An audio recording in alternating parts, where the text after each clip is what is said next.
నమస్తే అండి. యూట్యూబ్ ప్రేక్షకులకు నా యొక్క నమస్కారాలు. ఈ మరుగుమందు చూసారా అండి? మరుగుమందులో రెండు రకాలు ఉంటాయి. మనకు ఒకటి వచ్చేసి తినే తాగే దాంట్లో పెట్టేది, అంటే అది కడుపుకు పెట్టేదన్నమాట.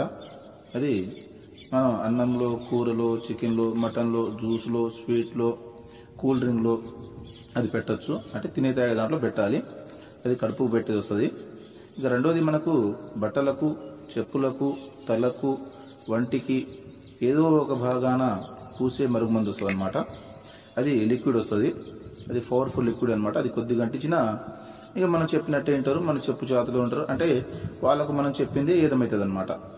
దీంతో పాటు వశీకరణ పూజ కూడా చేస్తానండి.